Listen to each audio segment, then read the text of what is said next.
faltando pocas horas para enfrentar al Pachuca, la directiva de los felinos confirma la salida de este jugador, sorprendiendo a la afición cuando parecía que no habría más salidas. Además, ¿por qué Joaquín Pereira está fuera del juego contra el Club Pachuca por la Copa de las Ligas? El entrenador Paunovic habló sobre la ausencia del brasileño.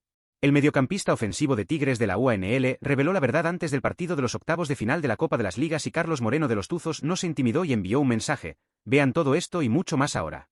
Los Tigres UANL están listos para consolidarse como uno de los favoritos al título de la Copa de las Ligas 2024. El próximo desafío es contra los Tuzos del Pachuca en los octavos de final, y la expectativa es alta. El partido se llevará a cabo en el Q2 Stadium, en Austin, Texas, y promete ser un enfrentamiento electrizante. En una conferencia de prensa antes del partido, el técnico Veljko Paunovic confirmó una noticia que puede sorprender a muchos. Gracias, profe. Como me dé cuenta de que cualquiera que está aquí en el equipo con nosotros trabajando y alrededor del equipo que está ayudando tenga ese pensamiento de que somos favoritos mañana, lo voy a arrancar la cabeza. No va a estar aquí, no va a jugar, lo voy a mandar para Monterrey. Ese es el mayor peligro, es pensar que somos favoritos en esta fase, en este momento, en cualquier otro que podemos llegar a jugar en el futuro. Nosotros somos un equipo fuerte que siempre y cuando sabe cómo jugar, cómo salir, respetar a su rival y ser competitivo, dar nuestro máximo, aplicar, solucionar problemas que surgen, leer el juego. Nosotros tenemos que basar solamente en nuestro trabajo, enfocarnos a lo que somos nosotros, ser un equipo también con gran cohesión del grupo, de compañerismo, de camaradería. Todo es lo que creo que llevamos haciendo hasta ahora y es un proceso que sigue avanzando. Por lo tanto, cualquier otro tipo de enfoque y de entendimiento de nuestro rol como equipo no es bienvenido. Así que espero que haya respondido con claridad. ¿Vos querés que el profe me mate, no a mí? No, la verdad que sinceramente no nos ponemos el papel de favoritos porque siempre los partidos hay que jugarlos y tratamos de ir partido a partido, así que la verdad que hay que estar a la altura de los partidos. Mañana intentaremos hacer eso. Va a ser un rival muy, muy difícil como lo han sido Puebla e Inter de Miami, así que nada, partido a partido, no pensamos más allá del partido de mañana. Bueno, bien, creo que venimos de menor a mayor, creo que en los últimos partidos hemos venido mejorando y los resultados por suerte también se van dando y eso te da confianza también, así que creo que tenemos muchas cosas por mejorar todavía, que podemos jugar mucho mejor, como siempre se puede mejorar, pero creo que el equipo encontró una intensidad y la estamos manteniendo y eso es muy importante, ¿no? Para llevar a cabo los partidos y después sabemos que tenemos jugadores que pueden marcar la diferencia, que pueden en una jugada te pueden definir un partido y eso lo tenemos claro, así que después lo otro, la verdad que el profe nos inculcó mucho la intensidad y subir el juego y tratamos de llevarla a cabo.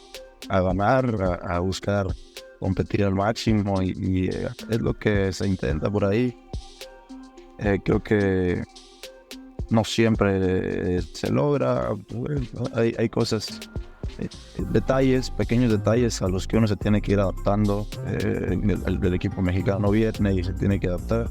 Cosas pequeñitas, la pelota, la humedad en nuestro caso, no sé, no tienes la altura para aprovecharla, que al final son cositas pequeñas y que nosotros tenemos la obligación de tener esa adaptación, el estar tanto tiempo en un hotel, por ahí concentrados, pero al final son cosas que nosotros somos profesionales de fútbol y tenemos que venir acá, estamos obligados a ser la mejor representación de nuestro equipo, de nuestra liga y bueno, por ahí a veces sale, a veces no, pero estamos intentando que el fútbol mexicano sea representado lo mejor posible, pero para mí no cabe la idea de que el equipo mexicano venga a cumplir.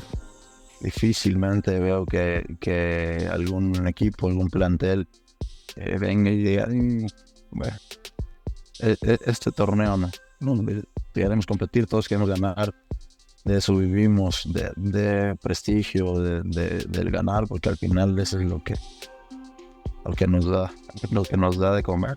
El Tigres UANL está a punto de resolver una situación pendiente que ha generado bastante especulación entre los aficionados. La posible salida de uno de sus defensores sudamericanos, que ya no encaja los planes del técnico Veljko Paunovic para la apertura 2024 de la Liga MX. La directiva felina está activamente buscando liberar al jugador para abrir espacio para nuevas contrataciones que se alineen mejor con la visión y las necesidades del equipo para la próxima temporada. La movilización en torno a este defensor ha ganado fuerza recientemente, con el interés demostrado por el Internacional de Porto Alegre, uno de los clubes más tradicionales de Brasil. El Inter, que ya ha hecho algunas contrataciones importantes para reforzar su defensa, ve en este jugador una oportunidad de oro para aumentar aún más la solidez de su sector defensivo. La buena relación entre la directiva del Inter y el agente del jugador, Giuliano Bertolucci, es un punto favorable que puede facilitar el avance de las negociaciones. De acuerdo con informaciones divulgadas por la prensa brasileña, el Inter está buscando urgentemente reforzar su defensa tras la salida de jugadores como Hugo Mayo, Mauricio y Aránguiz, además de la posible venta de Bustos al River Plate. El club gaúcho tiene recursos financieros disponibles para esta contratación, especialmente después de estos movimientos en el plantel. La intención es fortalecer aún más al equipo para los desafíos del campeonato brasileño y otras competiciones. El defensor en cuestión fue contratado por el Tigres UANL en 2022, con un contrato válido hasta el verano de 2026. En ese momento, el Tigres pagó 6,5 millones de euros al Watford de Inglaterra por su adquisición. Actualmente, está valorado en 3,5 millones de euros en el portal Transfermarkt, y la directiva de los Tigres espera recibir alrededor de 5 millones de dólares por su transferencia. La venta de este jugador permitirá al Tigres buscar nuevos talentos que se ajusten mejor a la estrategia de Veljko Paunovic, ayudando al equipo a prepararse adecuadamente para la próxima temporada. La llegada de nuevos refuerzos es vista como esencial para mantener la competitividad del equipo y seguir luchando por títulos, tanto en el ámbito nacional como internacional. Este movimiento forma parte de una estrategia más amplia de la directiva del Tigres, que está decidida a conformar un plantel equilibrado y fuerte, capaz de competir de igual a igual con los mejores equipos de la Liga MX y de la CONCACAF. La expectativa es que, con estos cambios, el Tigres pueda mejorar su desempeño y traer más alegrías a sus aficionados. Al final de todas estas especulaciones y negociaciones, el nombre del jugador que está a punto de dejar el Tigres es Samir Caetano. ¿Y tú, qué opinas de esta posible salida de Samir y de la llegada de nuevos refuerzos para el Tigres? No olvides suscribirte al canal y activar las notificaciones para no perderte ninguna actualización.